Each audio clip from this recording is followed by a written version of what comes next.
آج کے دور میں مال ایمان کے لیے ڈھال ہے.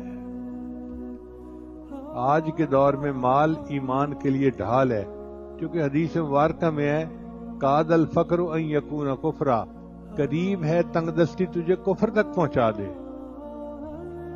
تو جب تنگ دستی کی وجہ سے بندہ کفر تک پہنچ سکتا ہے تو پھر مال کمانا، میرا ایمان محفوظ رہے، یہ بڑی عبادت بن جاتی ہے. سفیان ثوری رحمۃ اللہ فرماتے تھے کہ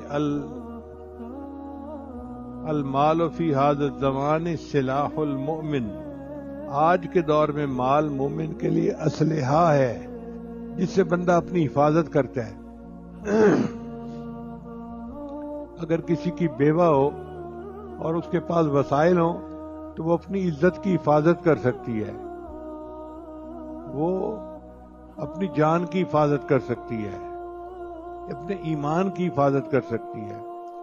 جو لوگ گناہوں میں پڑتے ہیں وہ شوق سے نہیں پڑتے، وہ انہی مجبوریوں کی وجہ سے جا کے بازاروں کی زینت بن جاتے ہیں.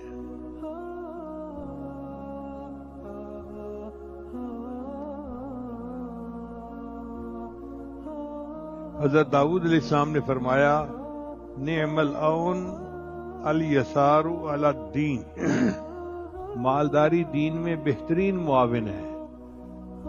تو جس کو اللہ نے یہ نعمت دی وہ اللہ کا شکر ادا کرے کہ میں اس سے دین کے کام بھی کر سکتا ہوں. ہم میں سے ہر بندہ چاہتا ہے کہ میں حج کروں، عمرہ کروں، بار بار اللہ کے گھر کی زیارت کروں. میں نے بہت سارے لوگوں کو تڑپتے ہوئے، آنسو بہاتے ہوئے دیکھا ہے، مگر وسائل نہیں ہوتے.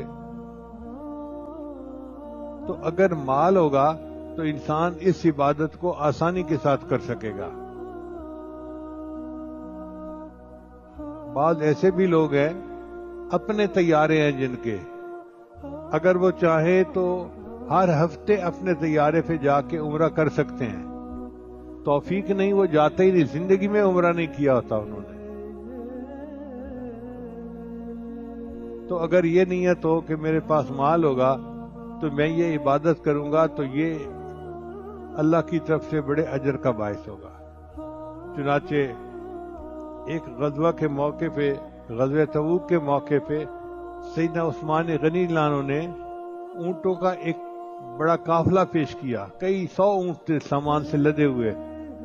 اب آپ بتائیں ایک اونٹ پہ کتنا سامان آتا ہے، تو سینکڑوں اونٹوں پہ کتنا سامان آتا ہوگا. اتنا مال انہوں نے نبی اسلام کی خدمت میں جہاد کے لیے پیش کیا. تو حدیث مبارکہ میں ہے کہ نبی اسلام اتنا خوش ہوئے، آپ نے 7 مرتبہ فرمایا عثمان فی الجنہ، عثمان فی الجنہ. یعنی نبی علیہ السلام کی لسان فیض ترجمان سے 7 مرتبہ یہ خوشخبری ملنا، عثمان جنتی ہے، عثمان جنتی ہے، عثمان جنتی ہے. کتنی قسمت کی بات ہے.